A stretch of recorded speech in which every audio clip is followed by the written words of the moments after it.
ఇప్పుడు 6వ శ్లోకాన్ని చూద్దాం. దానం భోగో నాశస్తిస్రో గతయో భవంతి విత్తస్య యో న దదాతి న భుంక్తే తస్య తృతీయ గతిర్భవతి. ధన వ్యయమునకు సత్పాత్ర దానము, తాననుభవించుట, దొంగలు మొదలగు వారలు హరించుట అని 3 దారులు కనబడుచున్నవి.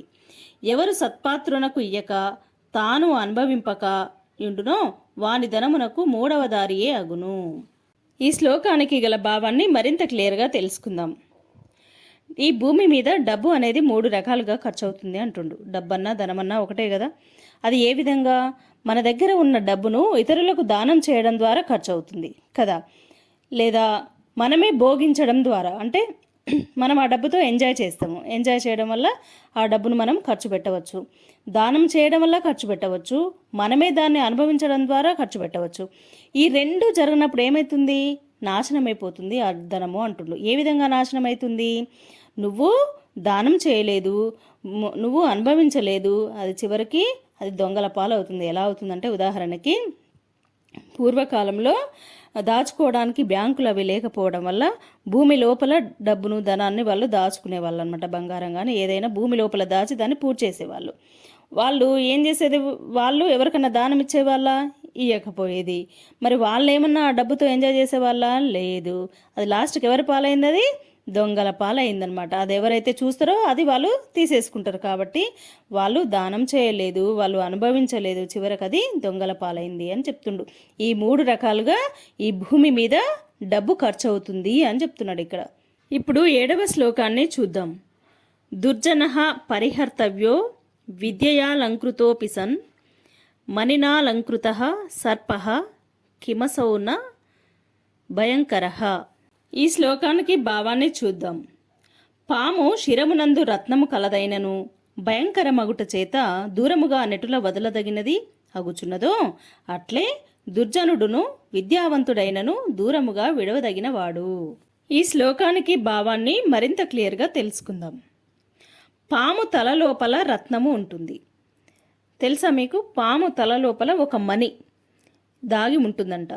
అయితే దాని తలలో చాలా విలువైన రత్నం ఉన్నా సరే మనం ఏం చేస్తాం? పాముని తెచ్చి ఇంట్లో మనం పెంచుకోము కదా పాముని. అది విషపూరితం కదా, అది ఎప్పుడైనా కాటేయచ్చు కదా. దాని తలలో మణి ఉన్నప్పటికీ అది విషపూరితం కాబట్టి దాన్ని మనము దూరంగా ఉంచుతాం.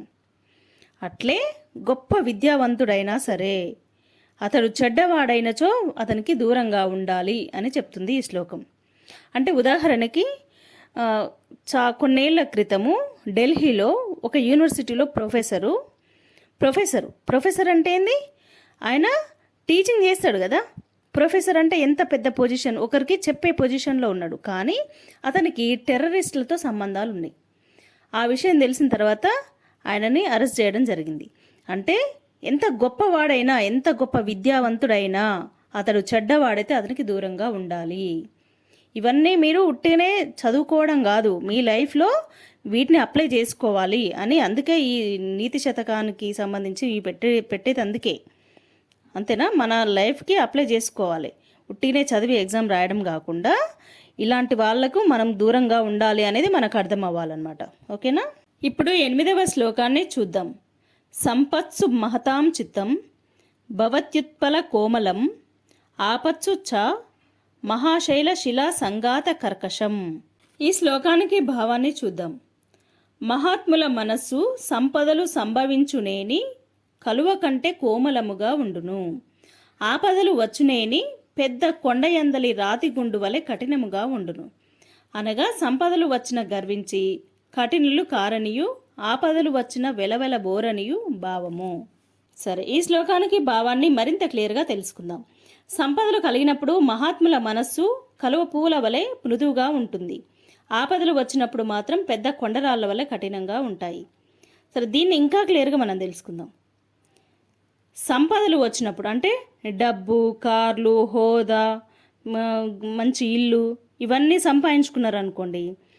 నాకు ఇంత ఆస్తుంది, అంత ఆస్తుంది, నా అంత గొప్పోడు లేడు అని గర్వించి కఠినంగా ప్రవర్తించరంట వాళ్ళు.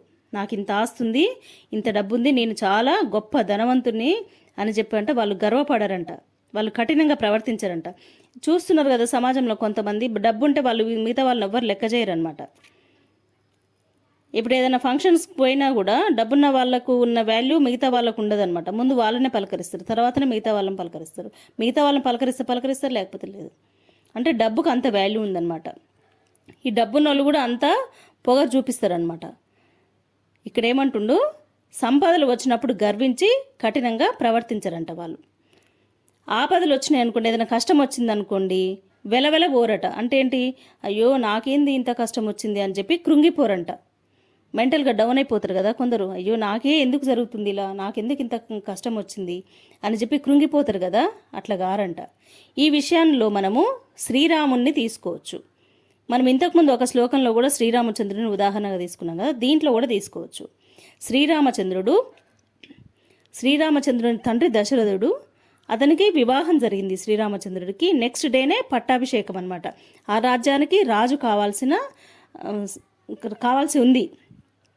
అయితే ముందు రోజు వివాహం జరిగింది, తెల్లారే పట్టాభిషేకం కాబోయే రోజే అతనిని అక్కడి నుంచి వెళ్ళిపోవాల్సిందిగా అతని పిన్ని అంటారు కదా, కైకేయి అని వాళ్ళ చిన్నమ్మ, ఆమె వెళ్ళిపోవంటే ఏమాత్రం బాధపడకుండా చిన్న పిల్లగాడు 16 సంవత్సరాల చిన్న పిల్లగాడుగా ఉన్న శ్రీరాముడు అడవికి వెళ్ళిపోయిండు.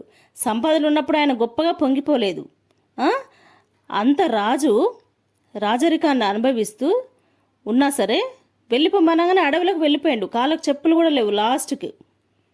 అంటే పరిస్థితులు ఏ రకంగా ఉన్నా సరే దాన్ని యాక్సెప్ట్ చేయడానికి సిద్ధంగా ఉండాలనేది దీని వివరణ మెయిన్గా. ఓకేనా. శ్రోతం శ్రుతేనైవ నా కుండలేన దానేన పానిర్న తు కంకనేన విభాతి కాయ కరుణాపరాణం పరోపకారైర్న తు చందనేన. ఈ శ్లోకానికి భావాన్ని చూద్దాం. దయావంతులైన సత్పురుషుల చెవులకు శాస్త్ర శ్రవణమలంకారము గాని కుండలములు కావు. వారి హస్తములకు అలంకారము దానము చేయుట గాని కంకణములు కావు. వారి దేహమునకు అలంకారము పరోపకారము గాని చందనము పూసుకొనుట కాదు. సరే, ఈ శ్లోకానికి భావాన్ని ఇంకాస్త వివరణగా తెలుసుకుందాం. దయావంతులైన సత్పురుషుల చెవులకు శాస్త్ర శ్రవణం అలంకారము గాని కుండలములు కాదు.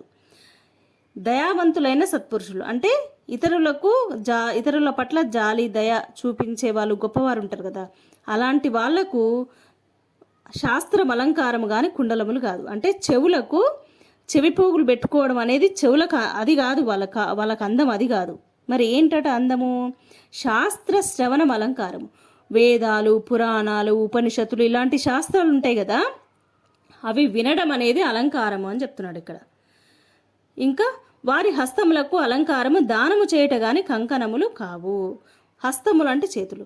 మరి ఆ చేతులకు ఏంటంటే అలంకారము? చేతులకు బంగారు కంకణాలు వేసుకోవడం ఆ చేతులకు అందం అది కాదు, బయట చూసే అందం అది కాదు. ఏమంటున్నాడు? ఆ చేతులతో ఇతరులకు పేదవాళ్లకు దానం చేయడం అనేది అందము, అసలైన అందము అది అని చెప్తున్నాడు ఇక్కడ. వారి దేహమునకు అలంకారము పరోపకారము కానీ చందనము పూసుకుంటా కాదు. వారి దేహం అంటే శరీరం. ఆ శరీరానికి ఏంటంటే అందము? చందనం అంటే గంధం. ఆ శరీరానికి గంధం పూసుకోవడం అనేది అది కాదు అలంకారము. మరి ఏంటంట? ఇతరులకు సహాయం చేయడం, కష్టాల్లో ఉన్న వారిని ఆదుకోవడం, వారికి సహాయాన్ని అందించడం అనేది అది చందనం పూసుకోవడంతో సమానము. అది అందం కానీ చందనం పూసుకోవడం అనేది అందం కాదు అని చెప్తున్నాడు ఇక్కడ. ఇప్పుడు 10వ శ్లోకమైన చివరి శ్లోకాన్ని చూద్దాం. చిన్నోపి రోహతి తరుహు క్షీణోప్యు పచీయతే పురచంద్ర ఇతి మిమృశంతః సంతనః సంతప్యంతే నా విల్యుప్త లోకే. ఈ శ్లోకానికి భావాన్ని చూద్దాం. సజ్జనులు నరకబడిన వృక్షము మరలా చిగురించుట, క్షీణించిన చంద్రుడు మరలా వృద్ధి పొందుటయు చూచుచున్న వారలయి తమకు దుఃఖము కలిగినప్పుడు సంతాపమును పొందరు. చంద్రుని వలె వృక్షాదుల వలె మరలా అభివృద్ధికి రావచ్చునని తలంతురు. ఈ శ్లోకానికి భావాన్ని మరింత క్లియర్గా తెలుసుకుందాం. సజ్జనులు నరకబడిన వృక్షము మరలా చిగురించుట అంటే ఏంటంటే, సజ్జనులు అంటే గొప్పవాళ్ళు.